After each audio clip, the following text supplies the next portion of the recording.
Okay, welcome everybody. It's 8:30. We're going to start on time as per usual. Rosie, are we ready to begin the meeting?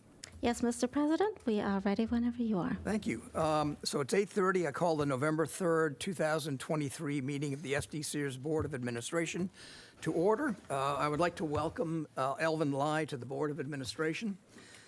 We are fortunate to have his appointment to our board, and I look forward to his collaboration and involvement as we work together to ensure our members receive accurate and timely benefits, and we bring these three plans to full funding. Welcome, Elvin. Thank you. Okay. Do we have a quorum today, Rosie? Yes, Mr. President, we have a quorum with all lovely members present. Excellent. Thank you very much. So moving on to Section 3, public comment. Any public comment today?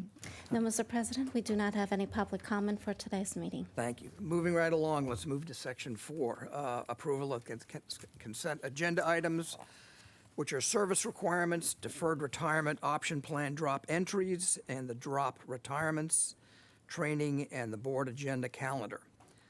Before I call for a motion of the approval of the consent agenda items, would a board member like to pull an agenda item for a specific vote? Did I hear you wanted to pull something? Well, it's on my agenda. Is it on yours?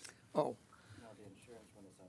On mine. the insurance one is on, okay, fine. So there's no recommendations to pull an agenda on the consent items? Okay. Hearing no request to pull the consent agenda items, may I please have a motion and a second to approve the consent agenda items?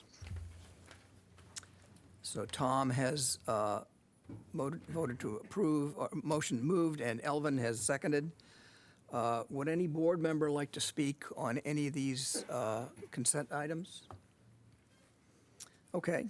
We have a motion before the board, so please record your vote. And with all votes in, Mr. President, this motion passes 13-0. Thank you very much, Rosie. So let's move on to business operations. We have one information item, open meeting law annual training. And Johnny, could you please address this one for us? Yes. Good morning, board. It's November. I always remember this is the last full board meeting, so it's good to see you all this year. Thank you for your service. Alvin, thank you so much for making this board complete. It's been a long time since we've had 13. So welcome. This is the Open Meetings Laws Annual Training. It's an information item, so please feel free, relax. There's no vote. Ask me questions, stop me anytime. Here's an overview of what we're going to talk about. The Brown Act. It was enacted in 1953 when Eisenhower was president, Earl Warren was our governor, and I was negative 23 years old. The law governs how this board and when this board can do business. This is a statute, which is kind of funny because it's really more of a statement, but it says the people do not yield their sovereignty to the bodies that serve them. The people insist on remaining informed to retain control over the legislative bodies they have created. This is a public agency. We serve the public, and therefore our business is open to the public. To help break down what that means, it means our standing committees and this board meeting and every other board meeting is governed by the Brown Act. There are few exceptions to allowing to having the public removed, but otherwise, generally speaking, we do our business in public. It's one of our core values to do things transparently, and that's how we've been doing this for years. So when does the act apply? Let's break it down a little more. The act applies when there's a meeting. So when is there a meeting? And a meeting occurs when there's a majority of a standing committee or the majority of the board, 7, when you discuss a topic concerning SDCERS, not necessarily make decisions or action, but even discuss. So discuss includes asking for clarification, agreement, compromising, any deliberative process, and actually through any means of communications. So in person, over the phone, over Zoom, go-to meeting, how many different ways can we talk now? Texts, etc. Recently, the city of Anaheim was in the newspaper for allegedly conducting business over personal text messages, form of communication. One thing you will know to help keep this board transparent is I understand when we created the system, the voting system that we had the ability for you to communicate with each other through text message directly. But we felt that that wasn't appropriate given that the public cannot see that. So another way we support this transparency of this board. Questions? When does the act not apply? Well, just the opposite. When there is a non-majority of a committee or board talking, 1, 2, 3, etc. If you discuss a topic with staff, or if you discuss a topic with a consultant, that isn't a quorum of your committee or board. You're free to do that. An educational event. All 13 of you could go to an educational event, listen to the presentation, and that would not be a meeting subject to the Brown Act, as long as you don't talk shop. You don't talk about how this relates to SDCERS. And then an ad hoc committee. By definition, our ad hoc committees are a minority of a quorum of a committee or board, really for a recommendation for action later. And then also for a finite period of time. The city of Fresno was in the newspaper in that some people challenged a subcommittee that they had for a budget process. Now, they called that an ad hoc committee, but the ad hoc committee had been in existence since 2019 and met regularly. So there's some question, at least in the public's view, whether or not that was an ad hoc committee or not, or a standing committee, and therefore subject to the Brown Act. Okay, so we have a meeting because let's say we have a quorum of the committee or board. What happens then? Well, the Brown Act says we have certain requirements in order to notify the public of these meetings and to allow them to participate.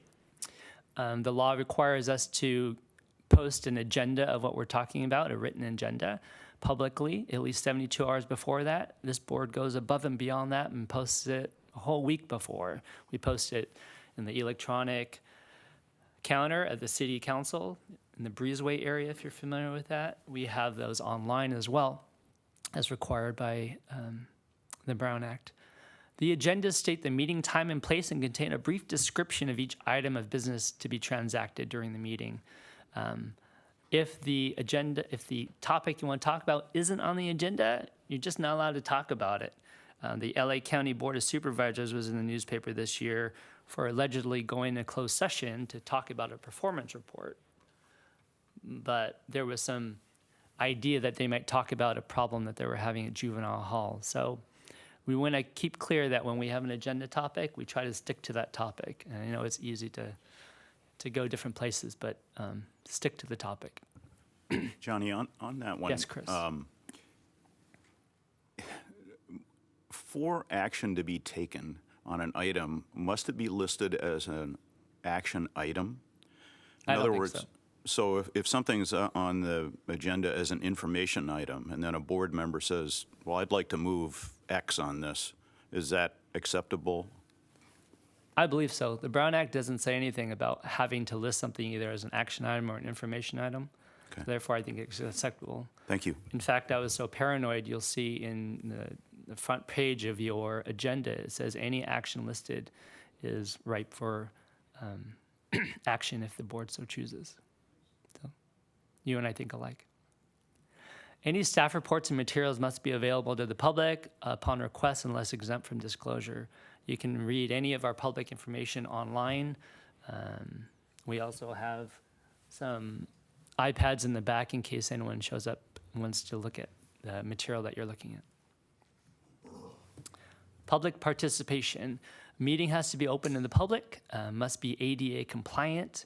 There's a few closed session exceptions. Closed session means that the discussion isn't open to the public. So we will turn off our cameras, we will stop live streaming through the internet, and we will ask the public to step out of the room. There's only a few exceptions, litigation, real estate deals, some alternative investment deals, infrastructure, safety, security measures, performance evaluations. The board and committee must allow public comment, including criticisms. Just because someone doesn't like we don't like what they have to say, doesn't mean we don't have to listen to it. Members of the public can be removed, though, if they're being disruptive.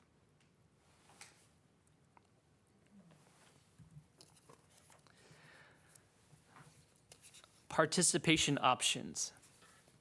Traditionally, the Brown Act required a majority or quorum of this board to meet within the jurisdiction of the city of San Diego in a public setting in order to conduct business. That's changed over time. We had something called a little COVID-19 pandemic, which changed the laws and said during a state of emergency, we could meet from the safety of our private residences or whatnot and socially distance to help control that crisis. But that's only during a state of emergency. And so since the governor of our state canceled that state of emergency, that option isn't available to us right now. There's traditional teleconferencing, even before the pandemic. If the majority or quorum of the board met in public like we are, a minority of us could meet at another public location. So a location open to the public where they could meet somewhere else. So if for some reason you were out in El Cajon at a public area, we could agendize that as a sort of teleconference meeting location where the public could meet you out there and you could participate over the phone or whatnot. But again, that has to be on the agenda and listed. So that's something staff couldn't do the morning of the meeting. And, 9. right? Cabin 9. Yes. Packer Valley, West Virginia. Yeah, Mr. Brewster was out of the country, was still kind enough to want to participate, and so we were able to put on the agenda his location. And so thank you for participating.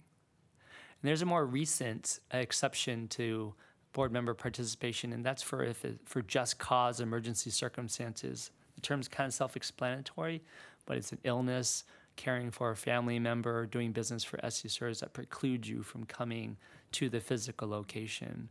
There's some requirements for that exception. So if you have to video in, and if you video in, you need to say a few things publicly, and the board would have to vote to do that. But in addition to that, that video feed has to be available to the public. And so staff would have to do a few things in order to get that in place so that way you could participate. So if you do have a circumstance where you anticipate having to care for someone or yourself and would still want to participate, if you would give us a good maybe week or so to try to figure that out, make sure we put that on the agenda correctly, I'd appreciate it. That concludes my presentation. I really do appreciate you staying out of trouble. I know I've talked to Natasha, I've talked to Chris about Brown Act questions just recently. It's that kind of dialogue, it's that kind of transparency and desire to have that transparency that really has made this board excellent at following this law. All right, thank you. Thank you, Johnny. So let's move on to the disability section number 6. Disability Committee Chair Tom Battaglia, would you please provide the Disability Committee report? Thank you, Paul. The Disability Committee met yesterday, and before I review the action items and make a motion for the consent agenda approval, are there any action items the board members would like to pull for discussion and a separate vote? Seeing none, we'll start with consent agenda item number 1, staff's recommendation to approve the non-industrial disability retirement application of Christopher Ojeda. The committee approved Mr. Ojeda's application for non-industrial disability retirement as his application was supported by evidence of being permanently disabled, his disability not being attributed to his work duties, and his disability cause for the need for his leaving city employment. Are there any questions from the board on this item before we move to consent item number 2?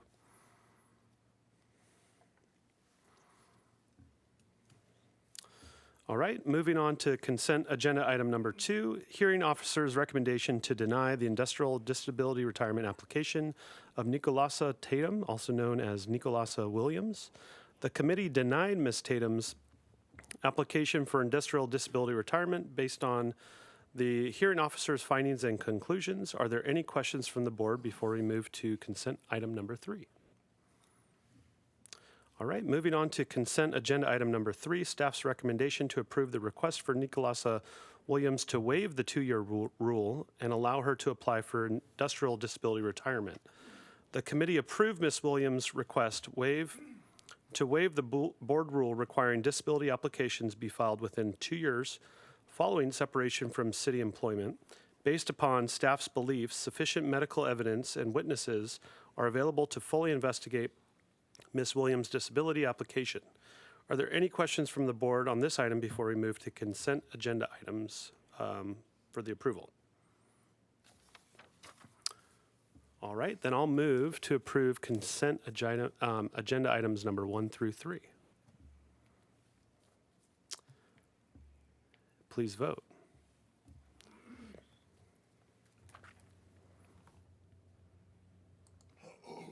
With all votes in, Mr. Chair, this motion passes 13-0.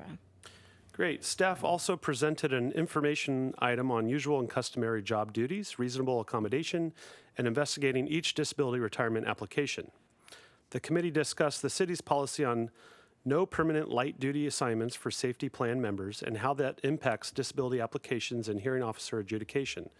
There's no recommended action at this time. Would anyone like to speak on this? No? Staff provided a disability status report and is available in the board agenda package. The disability report provides an overview of the disability application review statistics, highlighting the caseload and is in good shape with all cases within the 18-month processing window.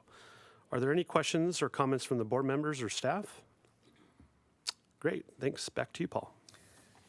Thank you, Tom, for your committee report. We're going to move on to Section 7, which is business and governance. So, Chairman or Chairperson Bobby Spoon, please provide your committee report. It's confusing, isn't it? Yes.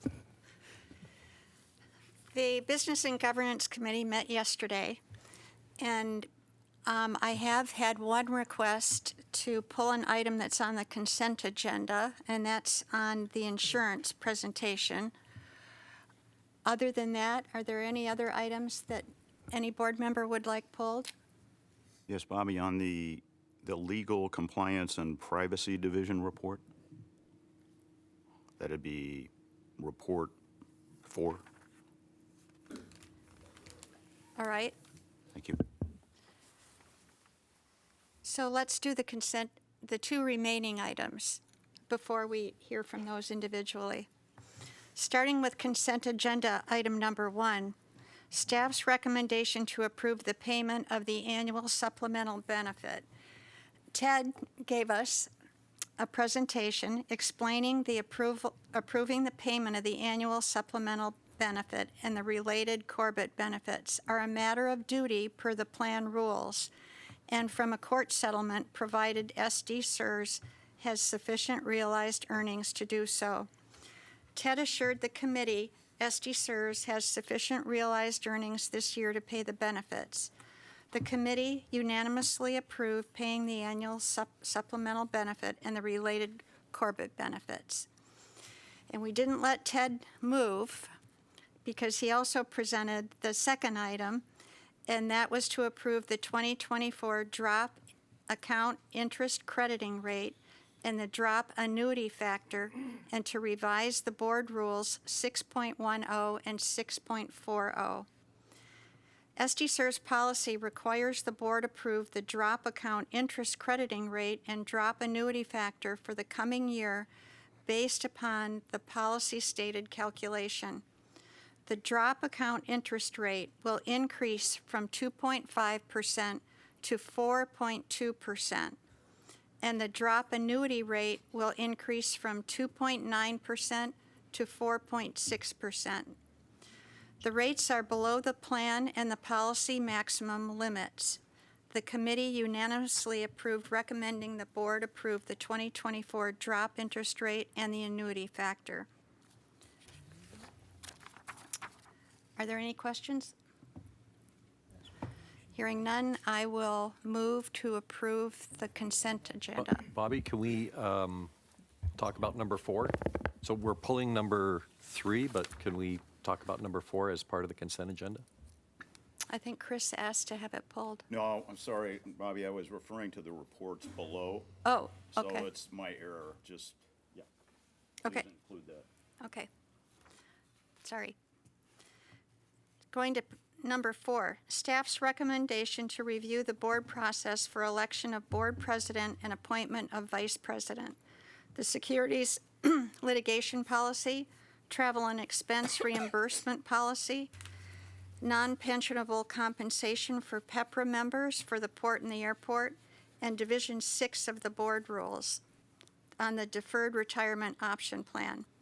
Johnny reviewed the amendments to Rule Point 2.130, updating the pensionable and non-pensionable compensation for PEPRA members of the Port District. The committee voted unanimously to adopt the recommended changes to the various policies and rules. Are there any questions from the board before we take a vote? Bobby, if I just wanted to disclose to the board that as a retiree, I will be a beneficiary of item number 1. And I asked Johnny yesterday whether it was appropriate for me to vote on that, and he said it would, I think, in as much as it benefits the entire class of retirees. So I just wanted to put that out there. Thank you. And, well, I won't comment further. Thank you. Okay. So I will move for approval of the consent agenda.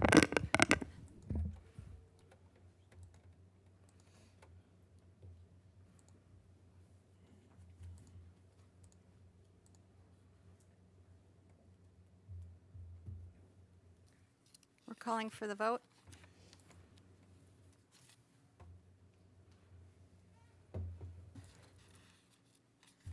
And with all votes in, Madam Chair, this motion passes 13-0. Great. Thank you, Rosie. Johnny, I've had a request to pull item number 3, the insurance overview. Can you speak to that? Sure. You just want me to give another overview? Yes, please. Okay, great. Good morning.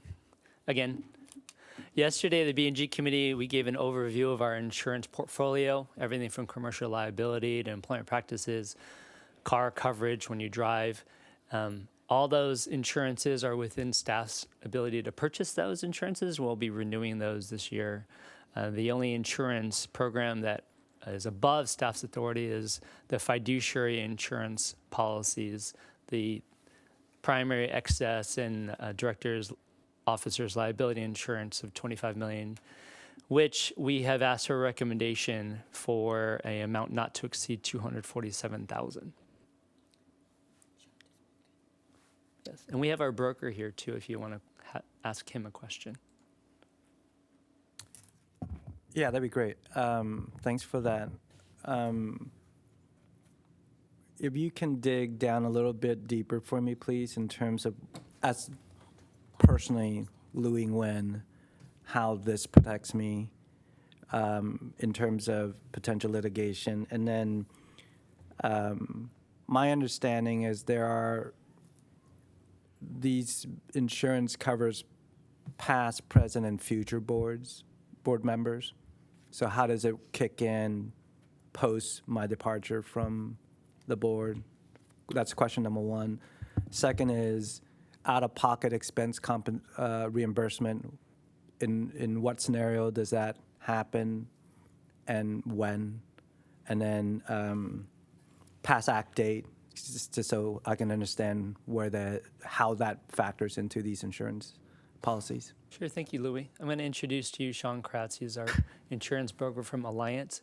Great. I'm assuming you're talking about the fiduciary insurance policies? I assume so. I don't know this area that well, so Let's start with those policies. Whichever policies. You want to take it, Sean? Yeah, absolutely, and good morning. So to answer your first question, the policy basically in the contract states that it covers past, future, and present. So if you were to leave the board and something were to arise on something that happened while you were here, then contractually they'd be obligated to potentially pay the claim. For how long after my tenure ends? There isn't a retroactive date on the policy, so it would be infinite. And then, again, I don't know which one of these policies governs these questions, but specifically the out-of-pocket expense, legal expenses?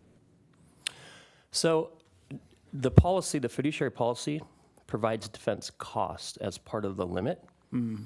So it would reimburse defense costs. To the plan or to the individual? To the plan, Okay.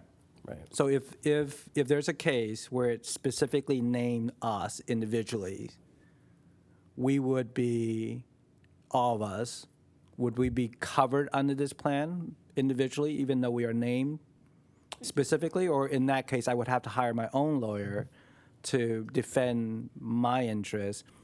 And would that be out-of-pocket expense that is immediately reimbursed?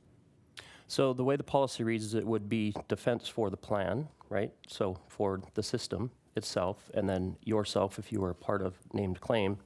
And you have to be careful too, because there could be a situation where a claim gets denied, right? So I can't 100% say that everything's going to be covered. But in your example, if you were to be pulled into the claim, typically, and Johnny, I'll let you just speak to the legal piece of this because I'm not an attorney, but essentially, if you were sued, then the system's defense would kick in, and then the insurance company would reimburse for those defense costs. So unless you had to get a personal attorney for something that may fall outside of the claim, then those reimbursements probably wouldn't happen. Because again, the defense costs within the policy Right. is what is going to cover you. So there really wouldn't be a situation where I would see you'd have to hire your own attorney unless it was for, if it falls outside of the fiduciary claim itself. Does that Yeah, make typically lawyers would just throw everyone's name onto a case, sense? Correct. even if there's a legitimate reason or not, which forces me to have to provide for my own legal representation. So I could see reasons why it wouldn't I could see why it would not be logical to not happen, but it happens all the time. Sure. So in those cases, if I understand correctly,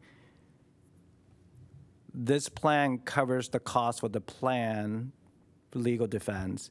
If it so happens that I am part of that, am not named individually, that this policy would cover that. But if I'm named specifically, then I would have to incur my own legal costs, and that would not be reimbursed, even though I might be in the right.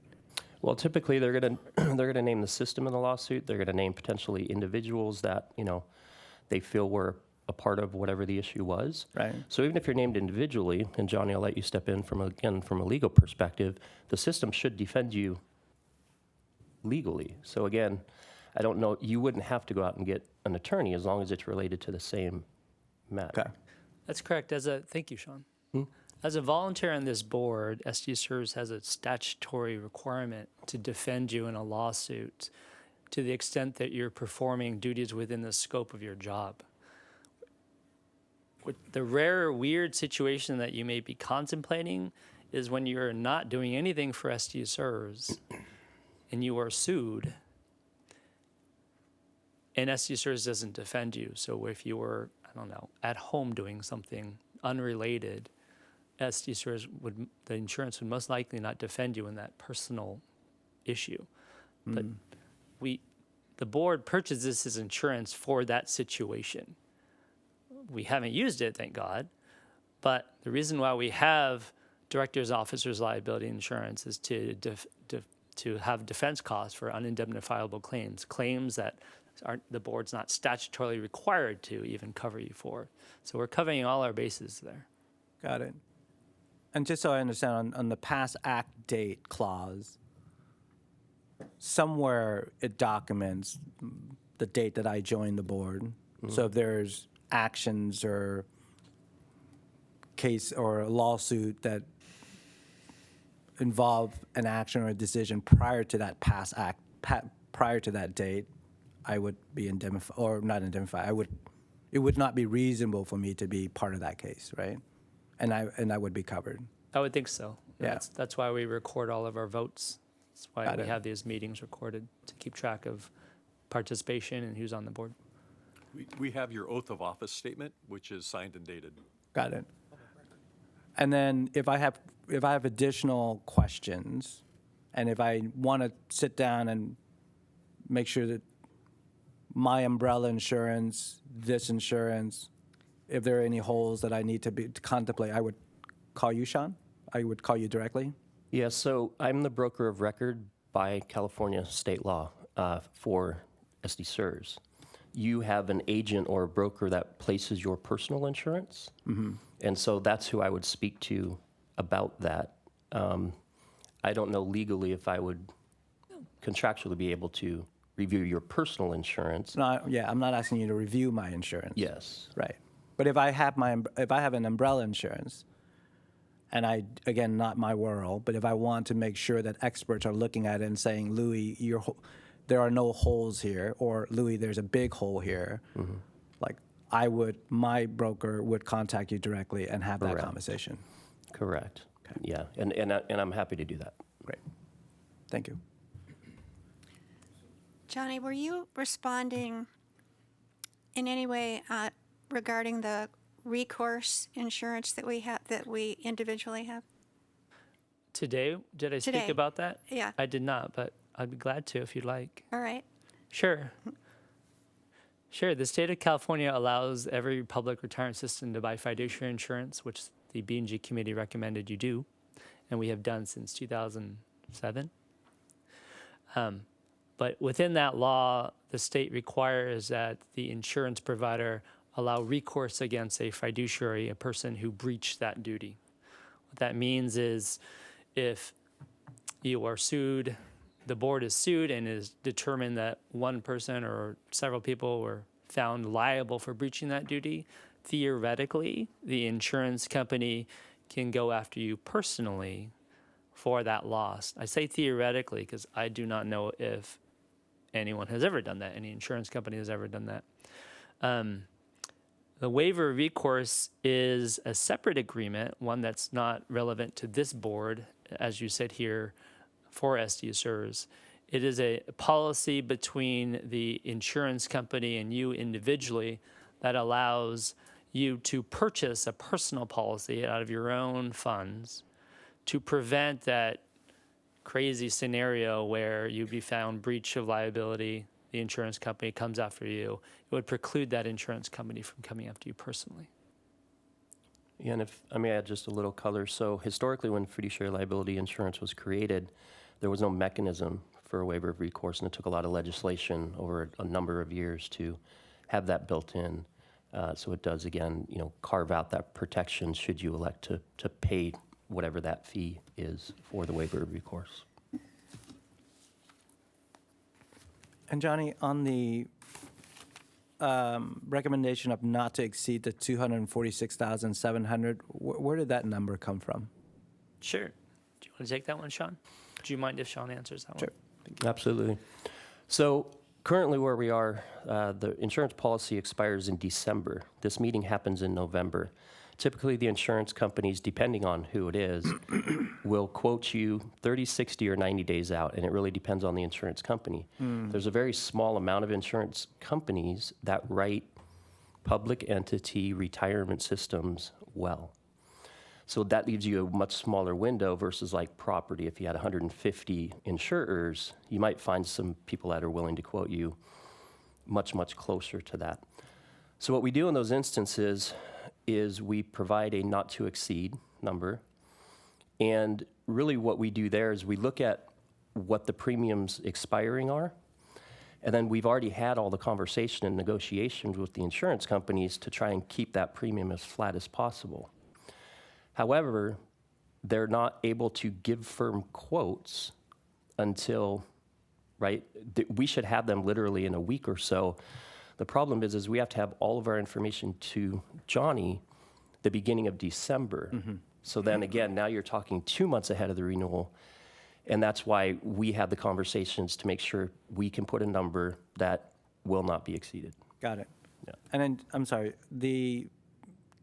just two more questions. On the 10 million per occurrence well, anyway, both of these insurance and the limited, and how much they cover, how does that compare to other plans? Are we industry standard? Are we above industry standard? Go ahead. Yeah, so you guys actually purchase excess above the 10 million as well. And so the assets under management is one of the key rating factors in these policies. So based on your assets under management, and we talked a little bit about this yesterday, you guys, when we present your account to the market, they do look at you as best in class, from your cybersecurity measures to how you run your plans, your meetings, all of that. And because of that, the insurance companies essentially give us pretty favorable terms and conditions, for your policy. Does that help? Yeah, I'm less about how much we're being charged. I'm more about how much we're being covered. Louis, I think 25 million is the proper amount of coverage. Yeah. I'd hate to test that, and we haven't. But compared to the market, the other retirement systems out there, the assets under management, 25 million is the appropriate amount. Great. And then, promise, last question. RLI insurance, I don't know, I again don't know this world. Counterparty risks, are they tier 1? Are they deep-pocketed? Who are they? Yeah, they're A-rated. Can I make a comment on your last question, just Sure. as I heard Johnny describe that? So we write a lot of retirement systems around the country. We have a lot of data as respects to benchmarking, right? And so we do look at that every year as far as, have you had any claims? Have your assets under managed increased over 25% in a single year? Things like that. When that happens, then we reevaluate the limits that you're buying. But so far, your increases have averaged about 7 to 10%. And based on your peer group of other size and similar retirement systems, 25 million is very accurate. Great. Yeah. RLI? Yes. So ironically, RLI stands for Replacement Lens Insurance, of all things. But let me explain. So years and years ago, this is probably 30, I believe 40 years ago, that's what they came into the insurance market for. They're based out of Texas. Over the years, in the last 20 years, they became much more expansive as far as the products they offered. So they hired teams that specialized in fiduciary liability. Management liability is really an umbrella that fiduciary liability falls under.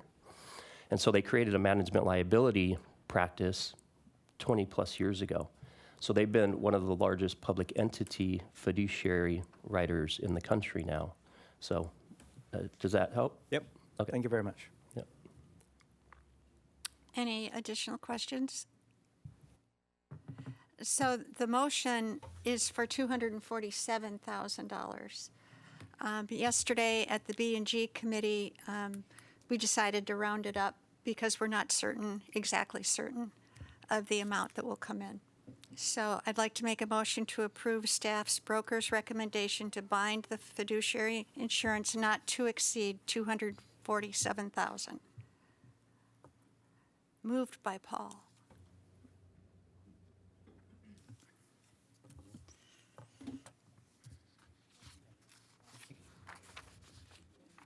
Thank you. Thank you. We appreciate And- your patience with us and all of our questions. So thank you for both days. And with all votes in, Madam Chair, this motion passes 13-0. Thank you, Rosie. Staff provided division reports and operational reports, and they are available in our board agenda package. But Chris, do you have a question about one of these? I do. Thank you, Bobby. In the Legal Compliance and Privacy Division report, there is a report about an issue where staff has been working internally with fiduciary counsel on determining benefits based on pensionable compensation from reciprocal agencies. And it indicates that fiduciary counsel has recommended that staff change its practice of limiting pensionable compensation from reciprocal agencies.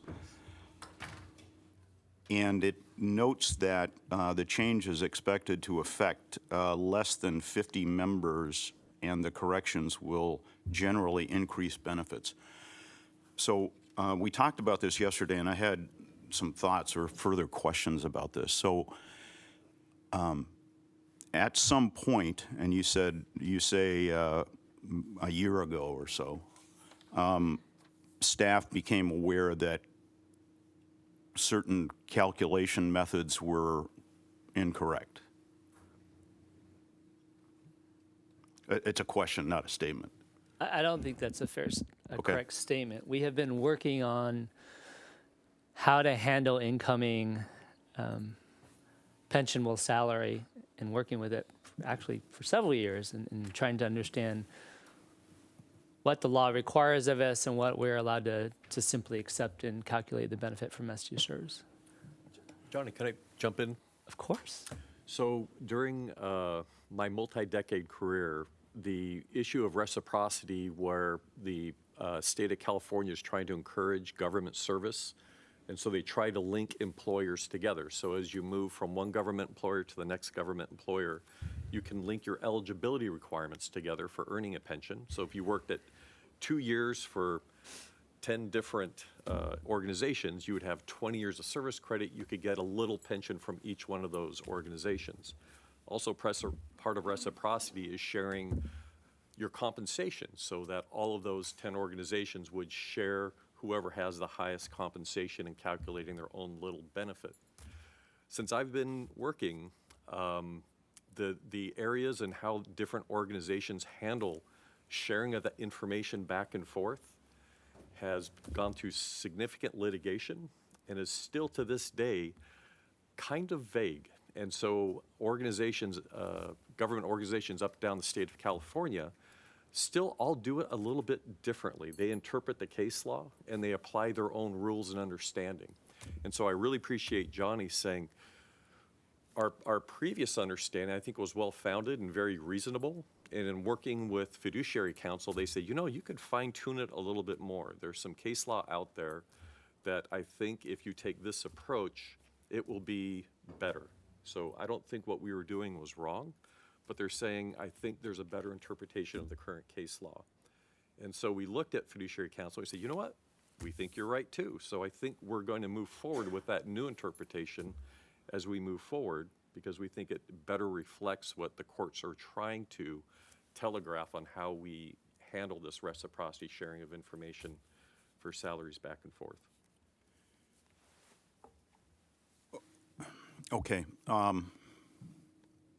So it indicates that, and we discussed this yesterday, that the change is expected, you say, to affect less than 50 members.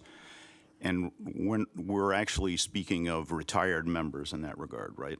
Okay, so these are retirees who have a certain benefit that is likely to change in some way, and we don't know in what way at this point. Okay. I have to say, on behalf of retirees who anticipate a certain benefit going forward in their retirement and depend on that, getting it right is important. And it seems to me one of the most fundamental jobs we have is to calculate benefits correctly and ensure they're paid correctly. So each time something comes to the board where something was miscalculated and we're having to fix it, or some retiree is having to pay back money that they were given, I think we have to see that as a failure. And something that we need to do something about to try to do better. And I appreciate, Greg, what you're saying about case law changing and so on and so forth. But I just think we need to have real attention to detail on this. And I also feel like if you've been working on this for over a year, that it might be good for the board to be brought up to speed earlier than at this juncture. So I'm glad this is getting fixed, whatever it is. I'm really hopeful that we don't end up with retired members who get a notice saying, we overpaid you by $50,000 and you owe us the money we overpaid you, and that kind of thing. But it'd sure be nice if we could avoid these kinds of things. I agree 100%. And just to share with the board is that staff is very concerned about doing things right and making sure that we pay the benefits accurately and timely. It's part of our mission statement. And please know that behind the scenes, staff are consistently challenging the way we do operations and are we following the rules correctly. And we're always checking in with our experts to make sure we're avoiding things like this. I know when we first started checking into this, we really anticipated that there wouldn't be any change. So from one perspective, there really wasn't anything to bring to the board's attention because we did not anticipate change. It turned out that there was change, and admittedly, we were pleasantly surprised because I think it will actually streamline operations and overall be a positive thing in the eyes of the membership. But I agree with you. We do have to exercise judgment on what do we bring to the board, how much information do we flood you with versus not. So I will do my best to make sure that I do a better job at that. Thank you. If I may, I just wanted to say I appreciate the fact that you guys consistently review processes and make sure that they're optimal. So I'd much rather have a change that is appropriate than you guys not reviewing and just keeping it status quo. And then, so categorizing this as a failure, I think, is inappropriate. However, I do understand the concern for the retirees. So while I may disagree with Chris's characterization, and I appreciate the good work that goes into this change, and it seems perfectly reasonable and appropriate, what will happen if there is a change in benefit and it is to the detriment of the retirees? That's the only concern that I have from Chris's line of questioning. So as with most things that we do, this is very complex. It is not a simple thing to do. Calculating benefits is not a simple thing to do. We have some direction from our fiduciary council. We are now gathering the population. Once we gather the population, then we will do the calculations to see what the impact is. Once I have all that information, because of the type of change this is, it's not going to just go out, here it is. There will be a discussion with legal, there'll be a discussion with Greg, that these are the people who are impacted, and this is the impact to them. And at that point then, we'll determine what other actions we may need to take. But at this point, it is very preliminary. I can't tell you exactly how it will impact people, other than we anticipate in the majority of cases, the vast majority of cases, it would be an increase to their benefit. But I don't want to say to you, it's going to increase the benefits, and then find out that there's somebody that it doesn't, and have to come back and tell you something different. So it is still very preliminary at this case. This decision was made since the last board meeting. We are bringing this to you as soon as we're aware of it, and we're bringing it to you without having all the facts because we haven't had the time to get all the facts together yet. But we will keep you informed, absolutely.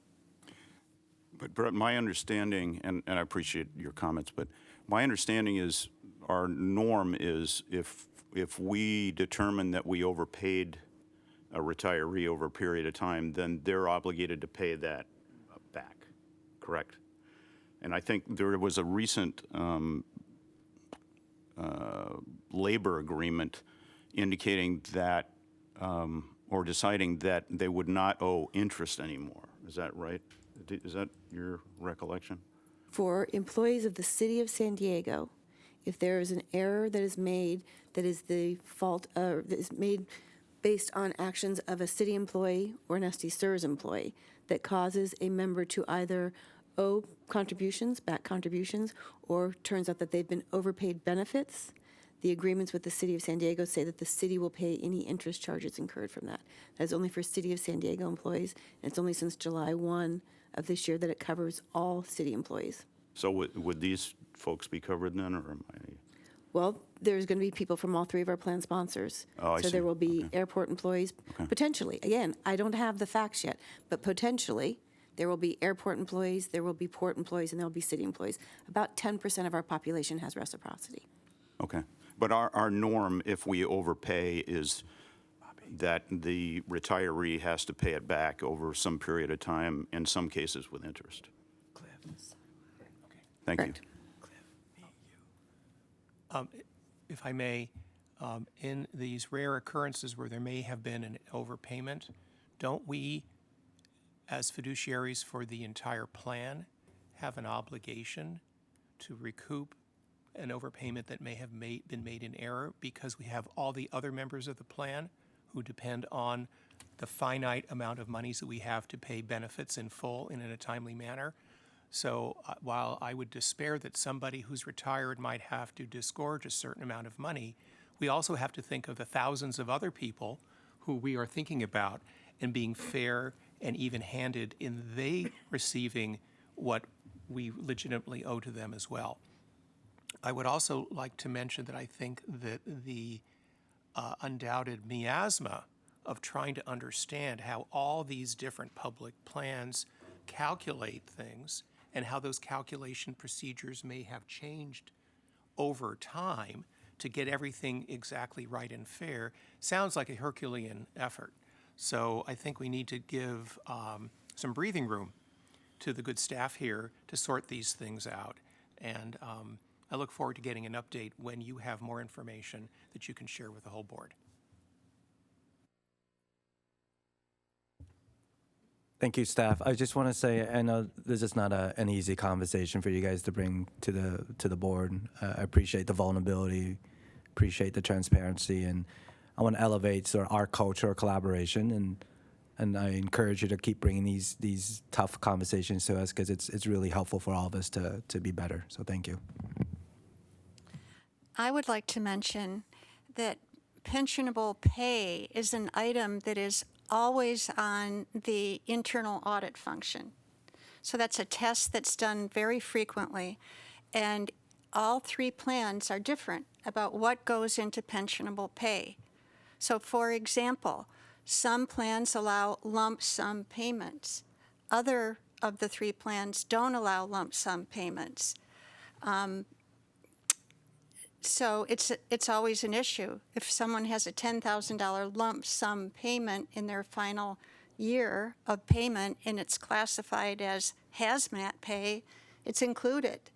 If it's classified as COVID pay, it's not included. It's the same $10,000. I mean, it's a complicated task, and it's always audited.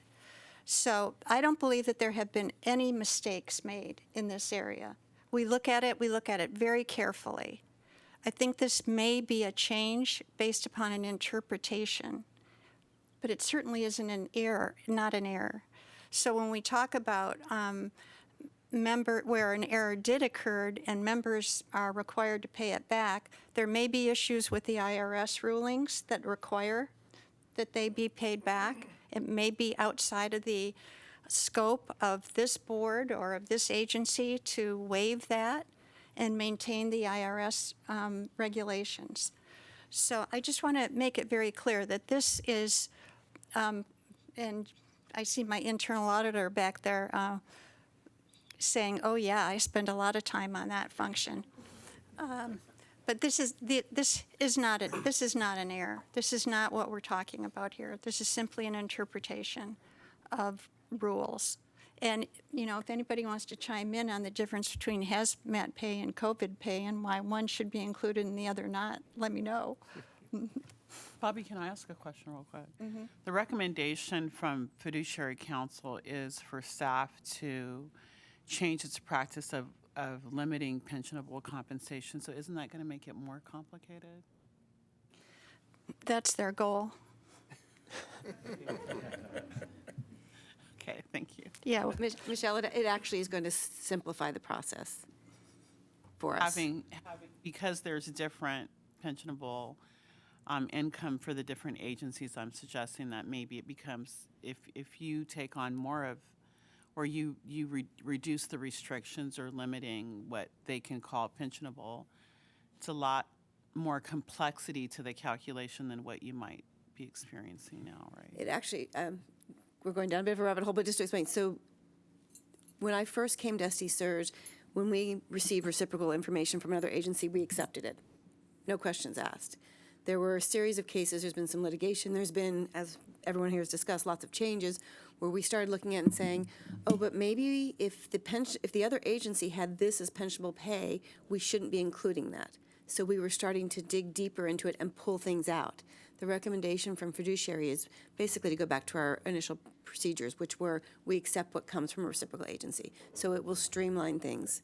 Yeah. And I want to echo what Greg said. Staff is very concerned about this. They are very concerned anytime there is an error, a change in practices that make changes to people's benefits. I have a very dedicated staff, and every day they work very hard to make sure they get it right, and they get it right the first time. And so it is, I want to make sure that the board understands that is very, very important to them. yeah. Thank you. So just thinking about what Chris said and what Cliff said about our fiduciary responsibilities, I'm just curious. I appreciate that we're constantly reevaluating everything and always looking at things. I think that is our fiduciary responsibility. And I think when we find problems on a go-forward basis, I have no problem making those adjustments. I think where I have a little difference of opinion is the folks that are already set in their retirement and they're already receiving that fixed benefit. As a board, is there anything we could do to safeguard them when these things are discovered, so we can still make the adjustment going forward on people that are not yet receiving their pensions, but the people that are already in retirement are protected? Sure, I don't want to deviate too much from our agenda, so I can't get into too much detail, but the board does have a policy on overpayment of benefits, and we could talk about that if you wanted to later, about where is the wiggle room in the law, what's been allowed and what hasn't been allowed. Okay. But there are things that we do. We look at every correction case by case. It actually, even the CEO knows about pretty much every correction, so it goes all the way to the top and all the way back down before we do anything. Right. And I know you guys don't take it lightly when we do have to change those benefits. I understand that. I just want to make sure we're doing everything we can to protect the retiree. Absolutely. Thank you for the comment. And I think the majority of the changes are going to include, the majority of them will include additional pay in the pensionable pay. So they will go up. Except for those who it doesn't. Except for those that don't. That's who I'm. Yeah. Any other questions on the reports? Hearing none.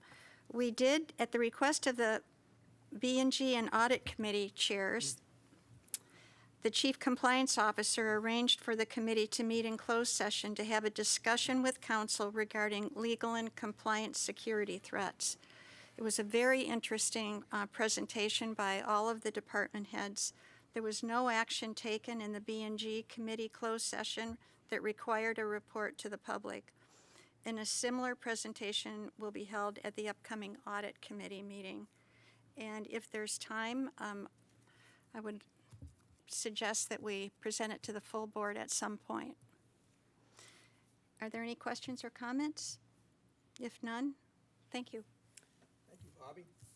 We're going to move on to Section 8, Investment Committee, and then I think we'll move to questions. So, Cliff, if you could please. Thank you, Mr. Chair, and good morning, everyone. Welcome to our new member as well, and welcome to Michelle Bush as a new member of the Investment Committee. We had a meeting yesterday afternoon of the Investment Committee. There are 5 action items on the consent agenda. Before I review the action items and make a motion for the consent agenda approval, are there any action items the board members would like to have pulled for discussion and a separate vote?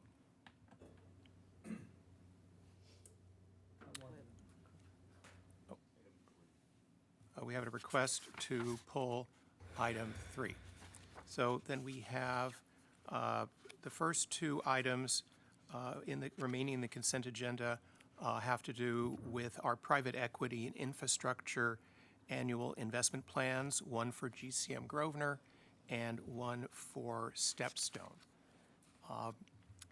The GCM Grosvenor team presented their private equity and infrastructure annual investment plans, which provide the framework for how GCM plans to invest over the coming year.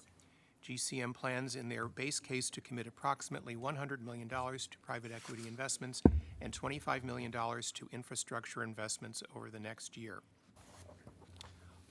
Do we include here the vote of the committee on these item? Sure. There was a vote of 6-0 to approve. The action item number 2, Stepstone, also presented their private equity and infrastructure annual investment plans at the meeting yesterday. Over the next year, Stepstone plans to commit approximately $100 million to new private equity investments and $30 million to new infrastructure investments. And the vote of the committee was 6-0 to approve. We're going to pull item 3. Item 4 has to do with the private debt portfolio structure recommendation. Staff and Aon presented a recommended portfolio structure for SDCERS private debt allocation. Staff and the consultant recommend targeting roughly 60 to 70% in direct lending or direct loans to companies, 20 to 30% in asset-based lending, which are loans collateralized by hard assets, and 10 to 20% in opportunistic or niche lending strategies. And a vote of the committee was 6-0 to approve. And the fifth action item was to approve an amendment to our investment policy statement. Staff presented updates to the SDCERS investment policy statement resulting from the best practices review and discussion at the August 2023 board retreat on delegation of certain board responsibilities. The IPS was updated to reflect the consensus to delegate investment manager selection to the investment committee. And this was voted on, and the vote was 6-0 to approve. I'm sorry, 5-0, thank you, because Louis had to leave. And so, so do we have then a motion to approve these consent agenda items? Then we'll come back to the full, then we'll come back to the, right.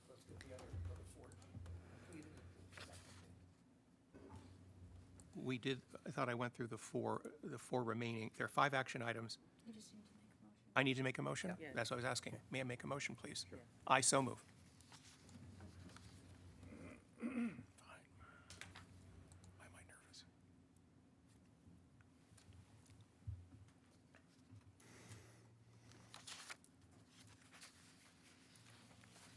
And with all votes in, Mr. Chair, this motion passes 13-0. Thank you, Rosie. Going back to the pulled item, this was to approve a U.S. fixed income investment manager recommendation. At the meeting yesterday, we had representatives from Aon as well as Karina and Anders, and we are fortunate enough today to have our colleagues with us.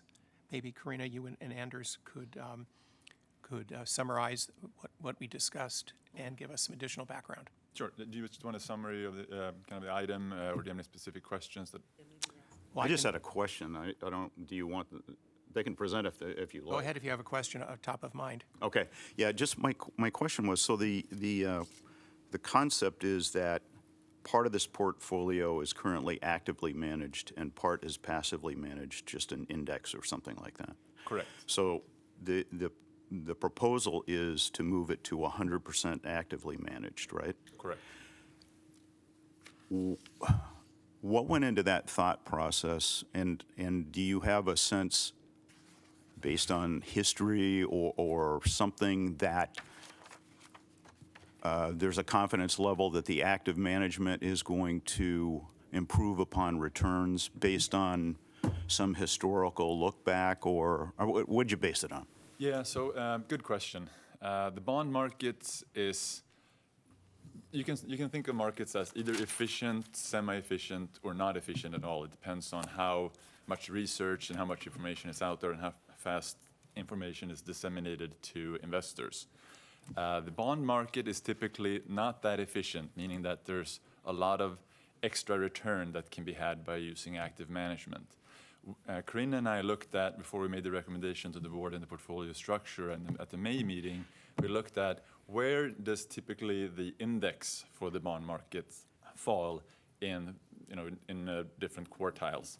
And historically, the bond market index has been in the bottom half of the performance when it comes to managers' ability to outperform. So that to us suggests that there is some level of outperformance from managers in a greater of 50% of the cases. I think maybe even, was it in the 90th percentile that the bond market index usually ended up in? Or? Yes, it varies across, but when you look at this over multiple rolling time periods, typically the Barclays Ag, I guess it's the Bloomberg Ag, excuse me, is plotting deep into the fourth quartile. So obviously it depends a little bit when risk is on or when risk is off. But over the long period, you do see that active management tends to pay over passive. When yields were very, very low, that was a little bit higher of a hurdle. Now that we're in a more normalized rate environment from a historical stance, I do believe that there is a greater opportunity for active management to add alpha to the plan.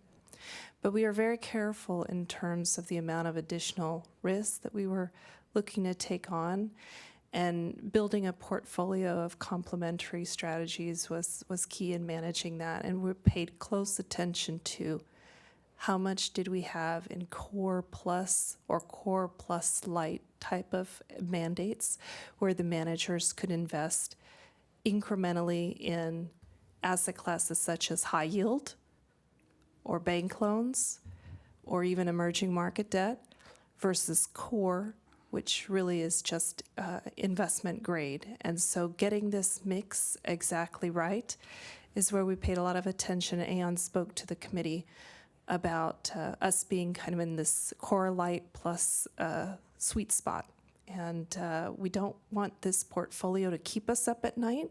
This is the risk-reducing portfolio, and that is why we allocated 30% to Luma's core strategy. There was a lot of discussion around, should that be all core plus?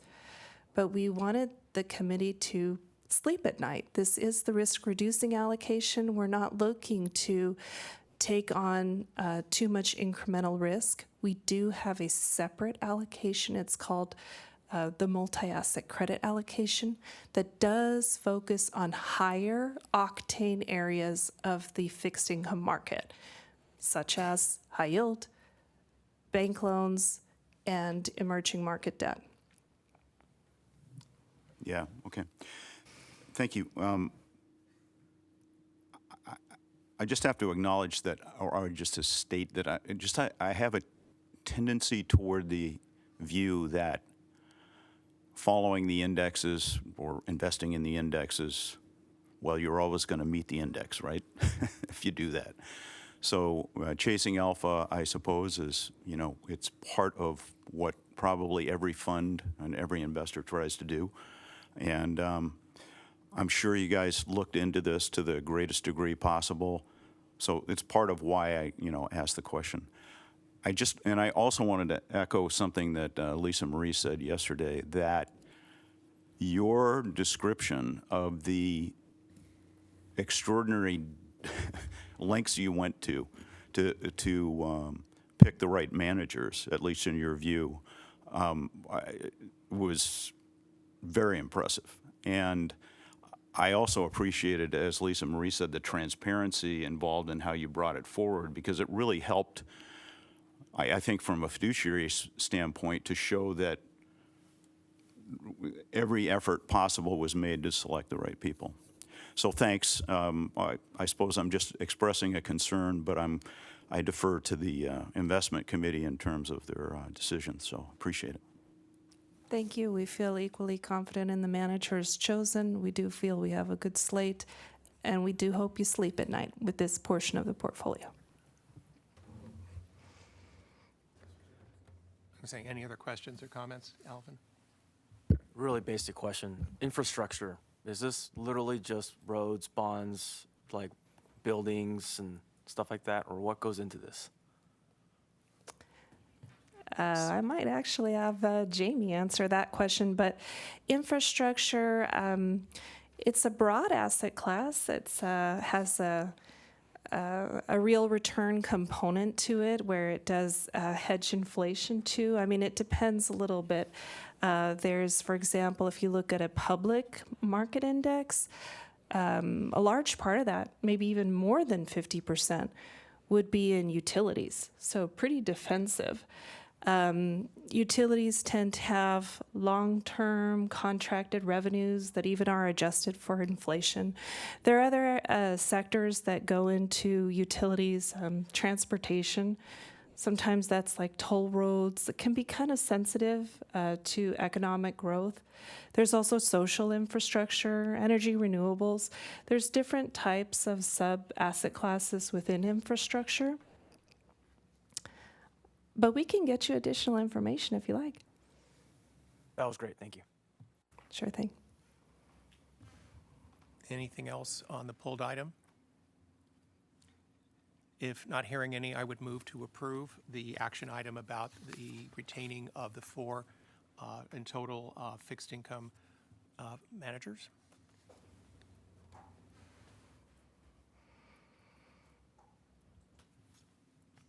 With all votes in, Mr. Chair, this motion passes 13-0. Thank you, Rosie. We had one action item, information item, pardon me. Staff presented recommended updates to the committee's charter and investment committee charter to reflect the board's consensus to delegate investment manager selection to the investment committee. This was presented to the investment committee as an information item and will be presented to the business and governance committee as an action item at a later meeting. There are very interesting reports for everyone to read. I would direct your attention to lots of good stuff about how the portfolio has been performing with, of course, to please note that the dates as of the infrastructure performance report, the private equity report, and the real estate report are lagged. They're as of June 30th, which is typical for all of these asset classes. And that's all I have for today. Thank you, Cliff, for your investment committee report. We're going to move on to section 9 questions. Before we do that, thank you. Before we move on to section 9, does anybody want to take a break, or should we get through this section and then take a break? Well, let's do this part first. Is it just, it'll be Greg's? I think this is just an announcement. Is that all right with you, Cliff? Sure. I think it's fairly quick. I'll turn this over to, I think, Greg. You have some. The board members, do they have anything first? Okay. Do the board members have any additional comments, questions that they'd like to discuss at this point? The one we discussed this morning? Oh, sure. Go ahead. Yeah. I just had a question as a new member of the board as to why we end up going to our committee meetings at 9 in the morning, but this board ends up getting up half an hour earlier. And I was wondering if my colleagues might be interested in starting this meeting at 9 in the future as opposed to 8:30. Any comments from anybody? I have no objection if you guys want to move this board meeting to 9. Do we need to make a motion on this? Louis has that comment. Oh, sorry. Or Lou, I'm right. indifferent. I'm just curious if the staff chose 8:30 for some reason. I love 9 o'clock, so. What's Chris had mentioned this yesterday. He was just kind of, asking is just, how did we end up at 8:30? And I really think this is just an organizational preference. I looked. As long as you promise not to go past noon. Yes. So I looked through our governance papers, and it didn't have a set time. So if you provide the CEO direction, I will amend our future agendas for starting the meeting at 9 as opposed to 8:30. So it's a very simple change, but it's just really how you want to run the meetings. I just piggybacking off of that. Yesterday, the IC meeting ran until 3:30. I had to go get kids. I think the meeting didn't actually end until like closer to 4. I think we might want to give some thought as to the effectiveness of really long meetings. I've already had conversations with our staff and general investment consultant with regards to meeting pacing. Yeah. And spreading things out, and then also holding our presenters to task with their allotted timelines. Yeah, I would recommend putting actual timestamps on the agenda item. Here's 10 minutes, here's 30 minutes. We don't stick to it, if I may finish. We don't stick to it, but it just gives a guidance as to how long it would take. To support that, rather than literally write down times, we can have a time clock facing the presenters so that they actually have, many of us, when we present, you just get into your zone and you keep on going, talking about things you know a lot about, but having something visual in front of With a loud buzzer. Anyway. Yeah, Cliff, it was interesting how a couple of the presenters got up yesterday and said, I know I only have 5 minutes, and then they spoke for 15. Yeah. I do have a question. Greg, you sent out a letter from Reed Smith, our lawyer. Does Reed Smith represent the board, or does it represent the plan? This is actually a complicated legal tech, but from my perspective, Reed Smith works for SDCERS, but for the highest authority of SDCERS, which is through the board, Okay. or whoever you delegate whatever issues at hand. So if I have specific questions to the content of that letter, I can call our lawyers at Reed Smith and have a conversation with them. Yes, as we pay Reed Smith a lot more than we pay our general counsel. Yeah. If you do have questions, I'll keep it tight. I would talk to Johnny first, and then if you need to get Reed Smith into the conversation, we certainly can. Got it. But that's my decision. Yes, it is. Okay. Yes. Thank you. Okay, I think we have a motion to move the meeting to 9 o'clock. Just provide Greg direction, and I'll make it happen. Okay. I second that. Okay. Okay. Greg, you have a direction, 9 o'clock, please, with timestamps, if we could. Yes. Okay. Thank you. Vote on it, or what? No, it's just an advice, so, okay. Any other questions or comments from staff at this point? I think, Greg, this is, you're on. Can I put Louis on the spot? Louis, can you say a few words about your board training? Yes, what Greg's referring to is 2 weeks ago I went to Stanford for a week training for board development, courtesy of the staff and the plan here, and I just want to say thank you for making that available for board for trustees to train. So I spent a week with a cohort of about 40 other individuals who are on various boards.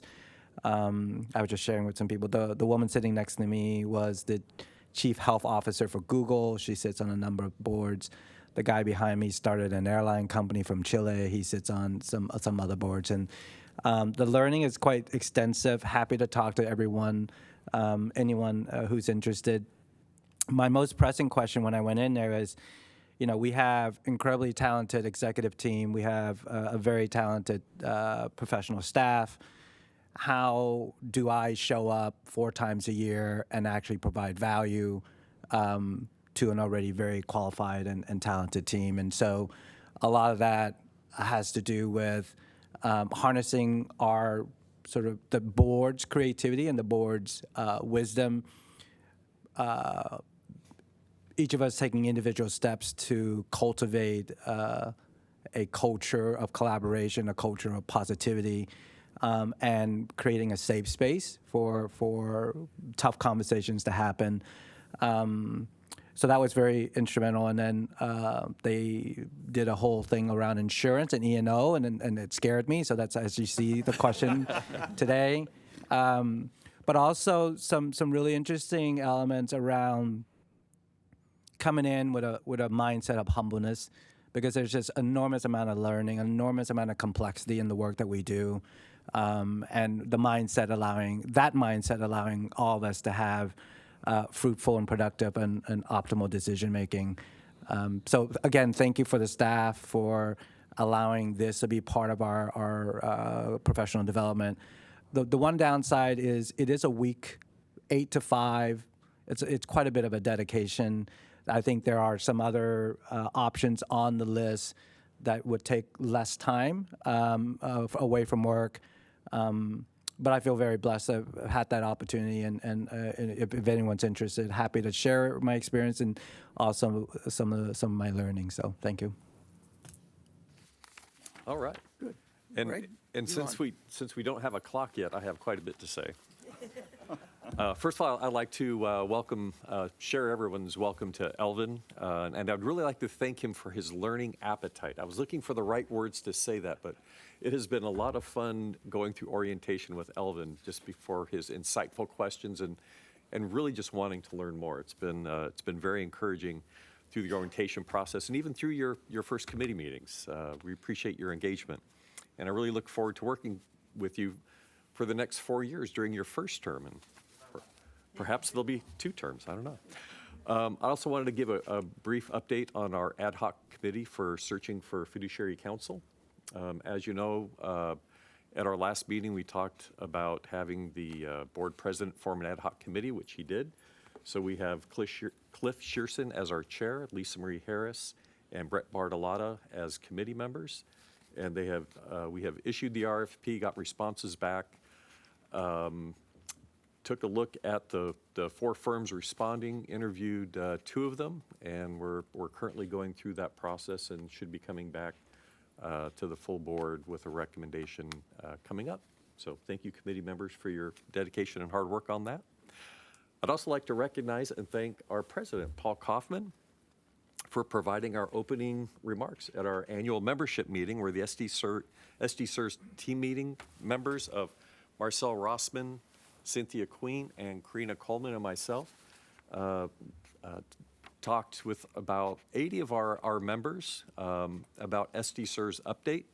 And our, I guess, the theme of the meeting was "We nurture the seeds of retirement so you can enjoy the harvest." So that was kind of woven through all of our presentations, and that will be available on the website after we do the production. So I wish I could take credit for that theme, but that was Jessica Taylor, our communications manager. Hi, Jessica. So thank you. I'd also like to congratulate and celebrate staff member Barry Woods on his well-deserved retirement.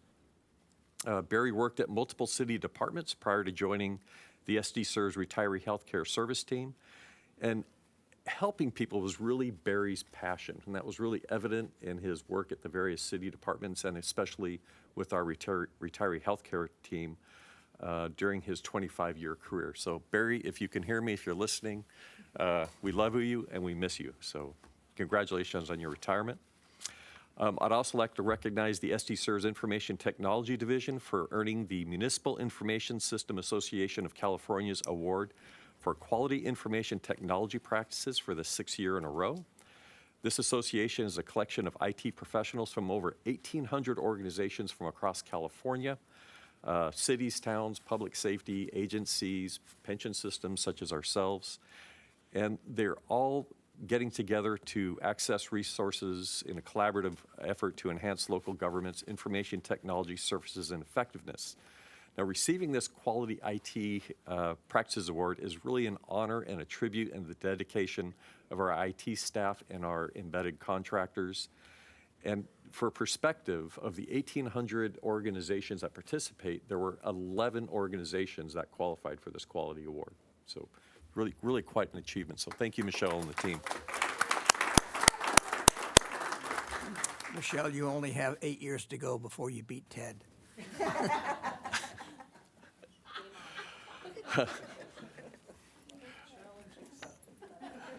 Along those lines, I'd like to recognize Sean Kilpack from our information technology team for achieving his Certified Information Security Manager credentials from the Information Systems Audit and Control Association, which focuses on cybersecurity skills to assess risks, implement governance, and proactively respond to incidents. And Sean and I were kind of joking that his business cards are now going to have to be 8.5 by 11 based on all of the credentials that he has in these areas. I'd also like to recognize SDCERS staff for celebrating Halloween in style this past Tuesday. Selecting outstanding costumes awards were tough this year, with Sarah Levy's Crazy Barbie taking Best of Show, the finance team's Addams Family winning Best Group, and Raven Pacheco earning Best Work Area Decoration by turning Sandra's office into a spooky forest for their lumberjack team theme. I would be remiss if I did not give honorable mention to Johnny Tran as Magnum PI. I'd also like to recognize Johnny Tran for chairing the Calipers Compliance Roundtable as Johnny Tran. So, thank you. Thank you, and that concludes my comments. Yeah, thanks. Let's move into closed session for staff, consultants, and visitors and staff not invited to participate in the closed session. If you could please leave the room. Yes, I was just going to go through this, and then we could take a break and come on back. So those of you who don't need to be in closed session, please leave the room. Rosie, if you could please stop the closed session, stop recording, and we will take a 10-minute break. Is that all right for everybody? Perfect. Okay, so let's meet back here at 10:50.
Okay.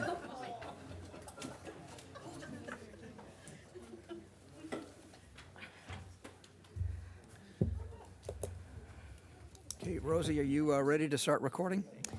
Yes, Mr. President, we're Okay. ready whenever you are. Let's go.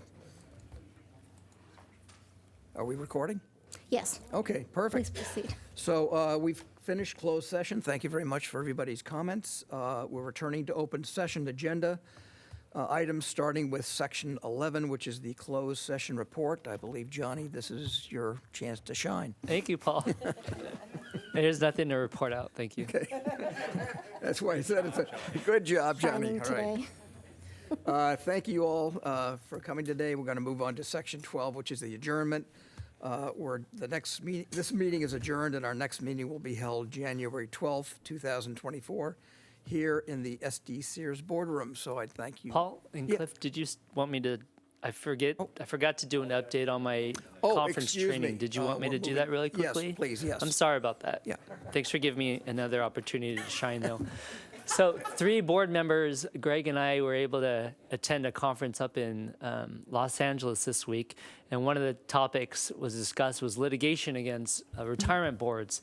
And without a doubt, this board has been very fortunate, probably smart, to avoid a lot of litigation. But I wanted to give a little update on what kind of litigation is out there and what kind of litigation our board is avoiding. So there are, of course, the standard lawsuits against boards for breach of fiduciary duty. Some of these lawsuits are taking it further than it's seen them before. There's a lawsuit against a retirement system claiming that the board had a duty to change its actuarial methodology to benefit the employer, essentially putting the employer as the owing a fiduciary duty to the employer over the system. There's another lawsuit again brought by members saying that the board has the duty to change its plans to maximize their benefits, something that really we haven't seen before. It's always been the plan sponsor who creates the benefits, the retirement system that administers it. The second group of litigation against retirement plans relates to investments. We've got lawsuits concerning a board's decision to divest from fossil fuels. The board made that decision. Members brought that litigation against the system, saying it's not in the fiduciary interest of the system, the security of the plan to do so. The lawsuits against DC plans continue, defined contribution plans continue in that the options that they're giving. So there's a lawsuit against a DC plan for offering ESG plans and being not beneficial overall for members to choose that plan. And the last group of litigation is a bread and butter against systems, which is benefit corrections and calculations of benefits. The ability to correct benefits, how the IRS EPCRS guidelines fits into those corrections, how far you're allowed to look back, prospective corrections as well. So did I miss anything for anyone else that attended? Cliff, Greg? Thank you. Yes. So thank you, Cliff. So nationally, there are law firms, plaintiff law firms that are trying different theories in different venues, different states, federal court, state court. And as they're successful in one court or one state, you'll see that repeated. So it's important for me to keep on top of the litigation nationally to see what's coming. But thank you for the opportunity to attend the conference, and thank you for bringing this up.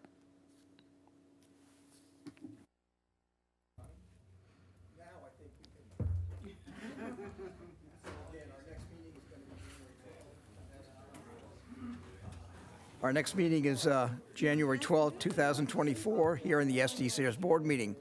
Thank you all for coming, and we're now adjourned. Thank you, Paul. Good job.